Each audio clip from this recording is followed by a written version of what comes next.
I have with me today a fellow writer, a fellow retired cop, and he is a prolific author. He has a new book out called The Obama Gang, which is just fantastic. Steve Pomper, welcome to the program.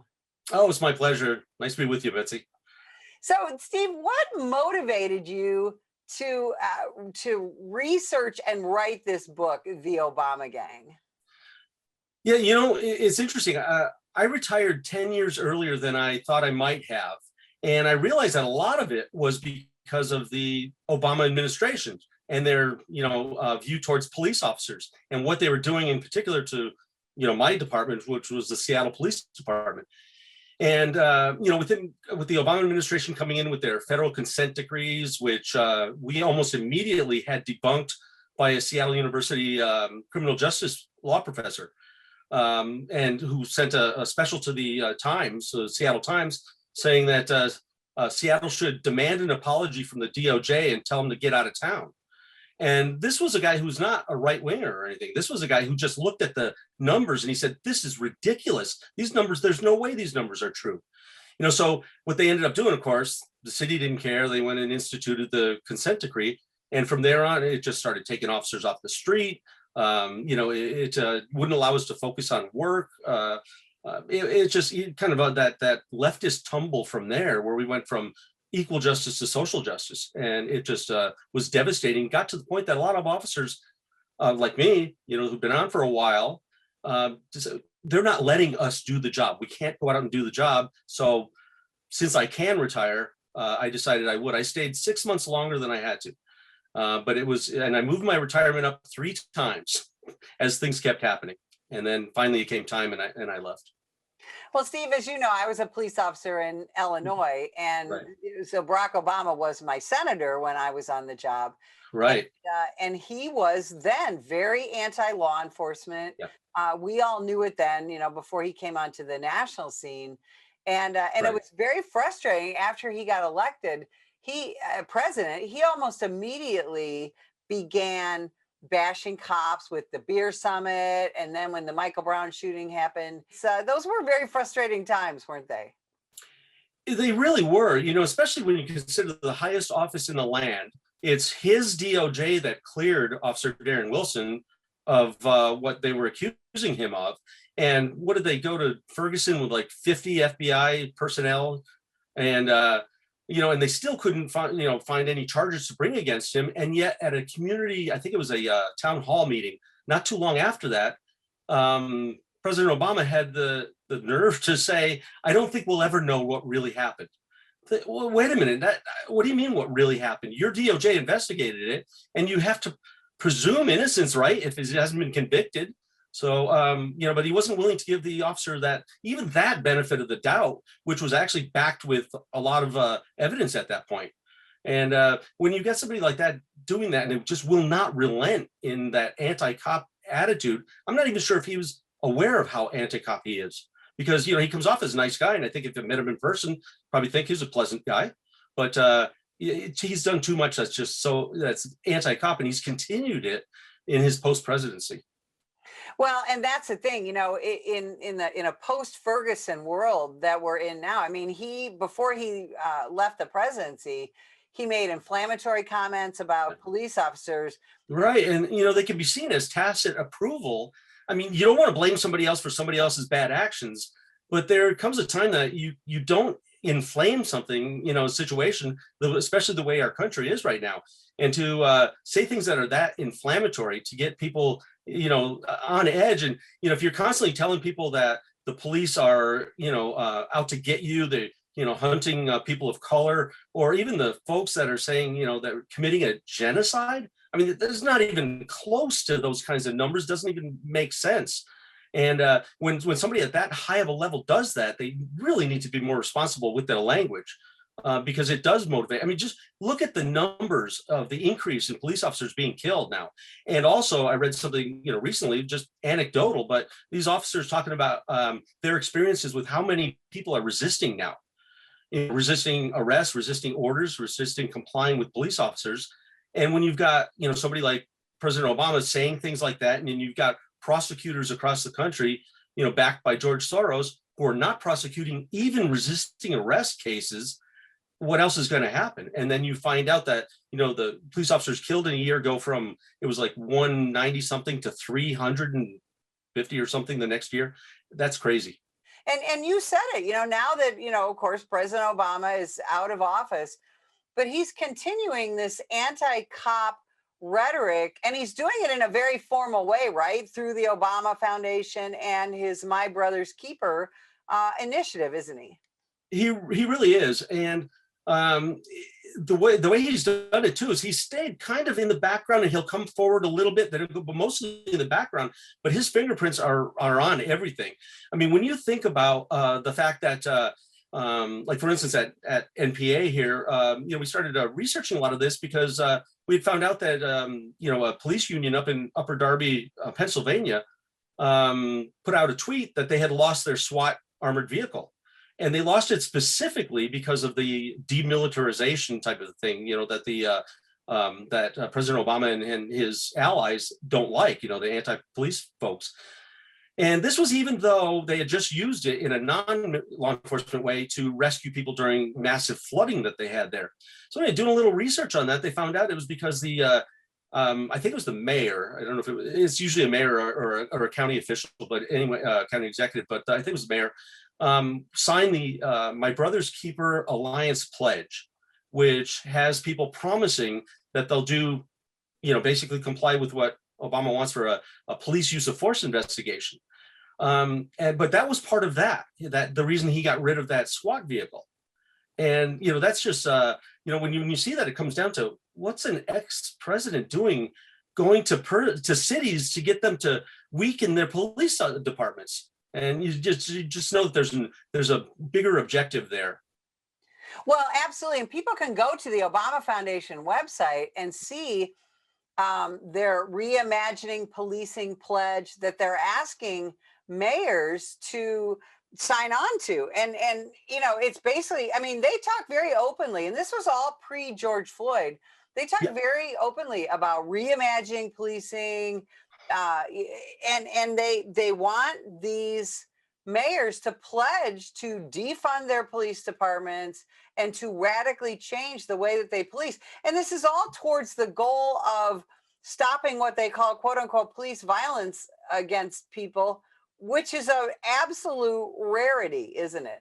It really is. With the millions of contacts we have each year with the public, it's way less than 1%. It's in the probably hundredth of a percent where it comes to any kind of violence, and especially when it comes to an officer having to use lethal force against somebody. It's it's extremely low. And one of the things that's really bothers me about this situation too is that, for instance, with the pledge, and they call it the Reimagining Pledge, they talk about, they've got 4 things they want people to do. They want they have the mayor promise to review the use of force and then engage people, the community, and they get anecdotes from people in the community, so you can imagine what they get, and then to report back within 90 days, and then I love this one, the last one, and then go and reform your use of force policies. There's nothing about, if you find that there's a problem, then go ahead and no, it's not that. And there's another thing that's starkly missing in that is talking to the police. That's not one of the things that they want people to do. So this is all done without police input. And I'm finding that trend in a lot of the research we did for the book, going to the different cities, was a lot of the things they were doing, they weren't including the police. Mayor Jacob Frey of Minneapolis got rid of what he called fear-based training, but it's basically officer survival training, without talking to the police or even going to check out a training. And then you've got Ithaca, New York, where the mayor there, he wants to split his department into armed and unarmed, and facets or whatever, and call it public safety agency. And then he wants the officers who want to remain as an armed to reapply for the job.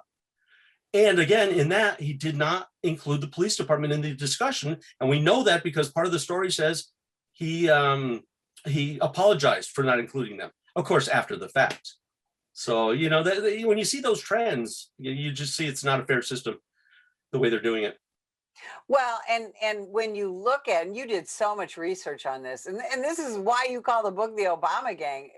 Barack Obama, who came from my native Chicago, if people are unfamiliar with Chicago politics, there's a very specific way that things run in Chicago, and it Right. is a very much a gangster style way of doing business, isn't it? And that's what you discovered in your research. It is, and it's almost like they've perfected the wink and nod at the way they do it, because there's once you do the research, you find all the well, no, I can't say all the connections, because even when we were doing this, we had to stop at some point because it just kept going.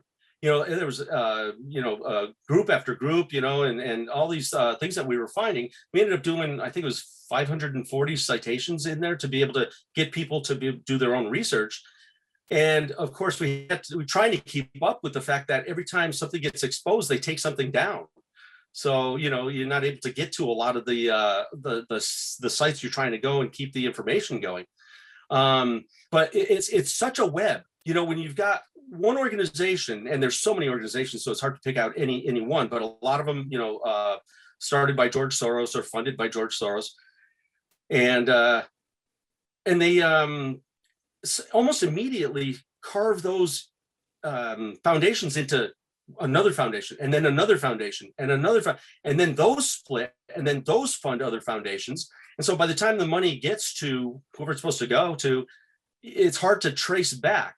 I think forensic accountants, obviously could do it if they sat down and had the information, but there's so much information to get. And you have groups like Acorn that President Obama was a part of before he came on, and became president with his community organizing. And they're still alive and well in the country, but they're just not called Acorn anymore.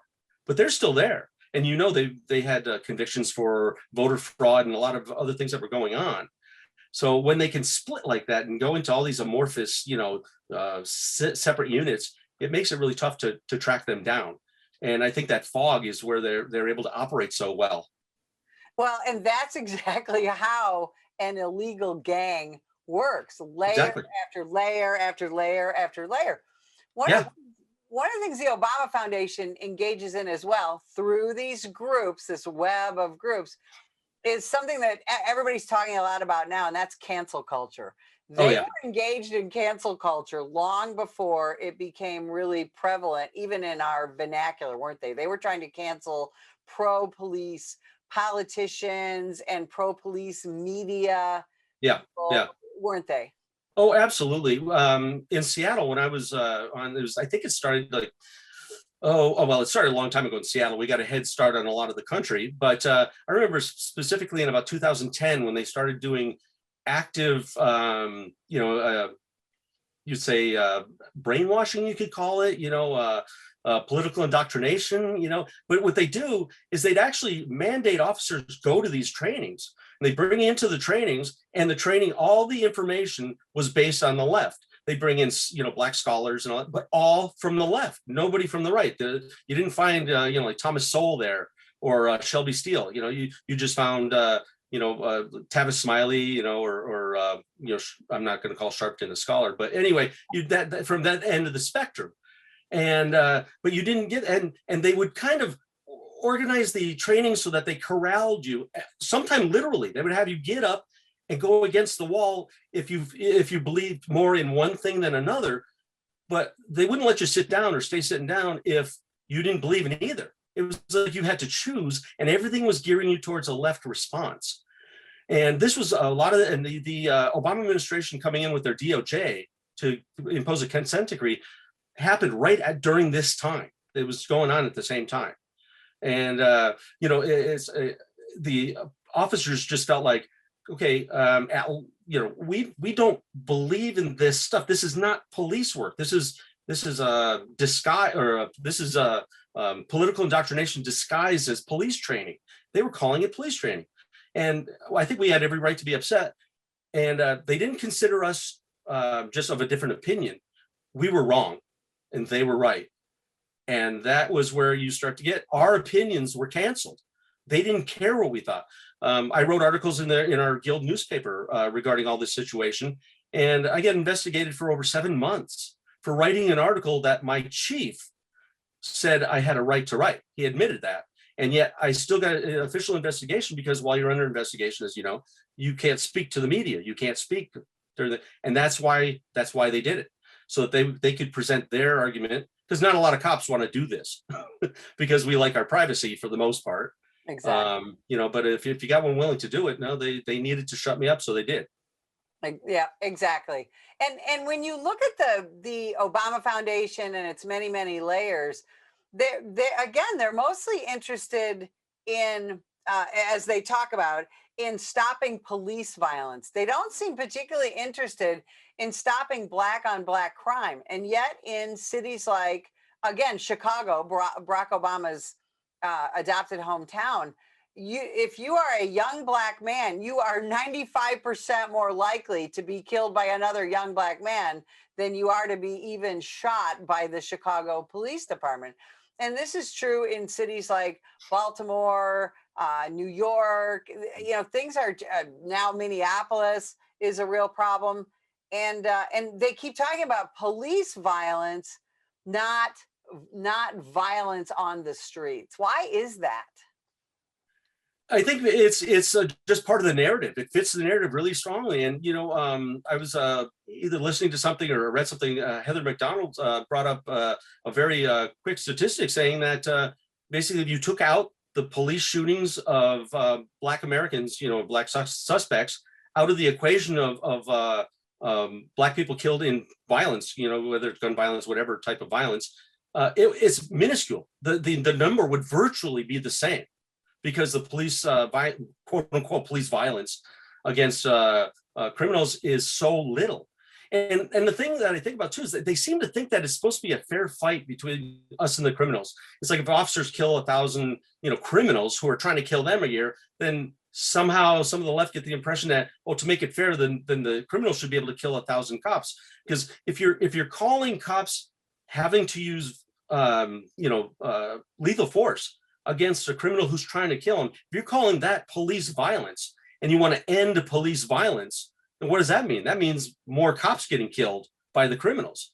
It's got to be. I mean, you've seen some of the shootings recently where officers, I mean, they're being attacked. There was one in Lancaster, Pennsylvania. A guy comes running out of his house with a knife upheld, screaming, running at an officer. And people are still saying that officer should have de-escalated. There's another of the key phrases that comes up. And then they rioted. What was that officer supposed to do? And again, to quote Heather McDonald, the only thing he had left was to allow the guy to stab him. And that doesn't make any sense at all. And I think what I liked about doing the book was it was pulling all these elements together to show how it's not it's not a grassroots organization or movement against the police. This is organized from political, I don't even say political opponents anymore, the political enemies. They want to destroy the police. And they're using this directed organization and blueprint, whatever you want to call it, to, you know, with using the same terminology like police violence and de-escalation and that type of thing to weaken the police. And it was nice to do the book where it could bring everything together. And when you read through it too, you start to see all this stuff in it and you think, wow, that is connected. That was directed.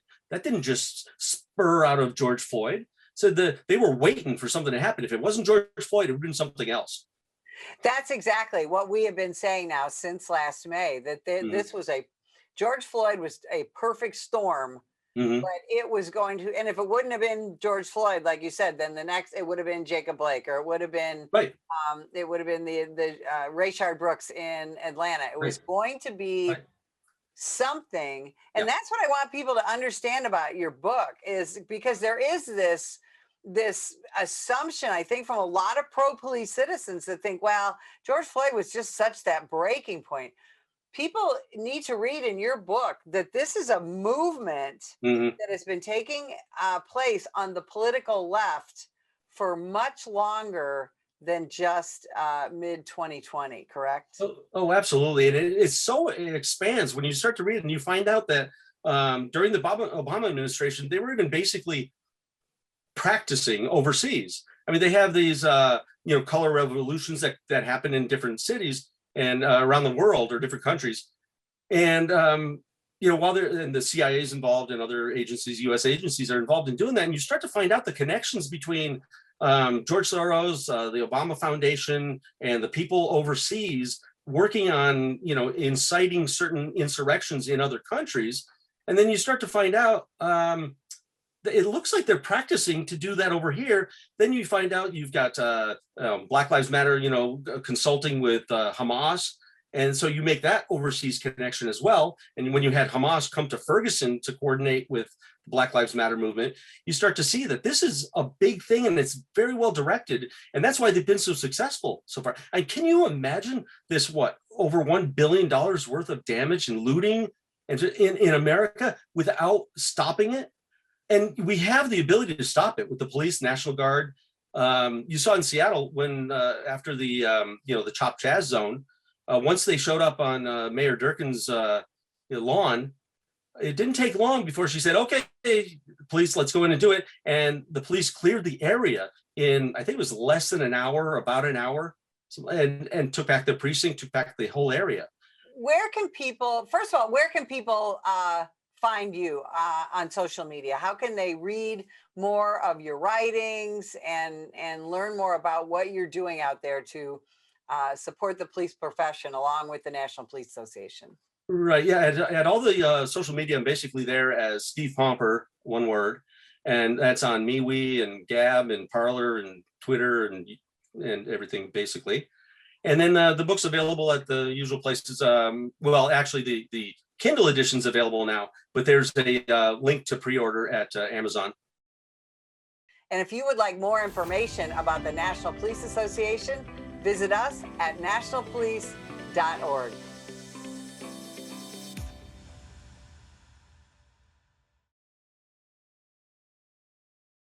This year, over 50,000 law enforcement officers have been assaulted while on duty.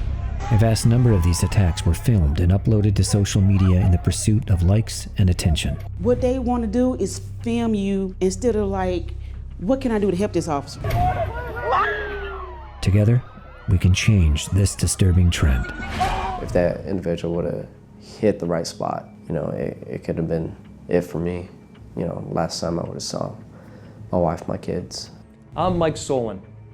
Law enforcement officers need your support. If you see an officer under attack, then follow these simple steps in order to help. 1. Call 911 and give the officer's exact location. 2. Ask the officer if you can assist. If the officer accepts, then do whatever you can do to safely help. 3. If the officer declines, then start filming and be a good witness. It's time to stop filming and start helping.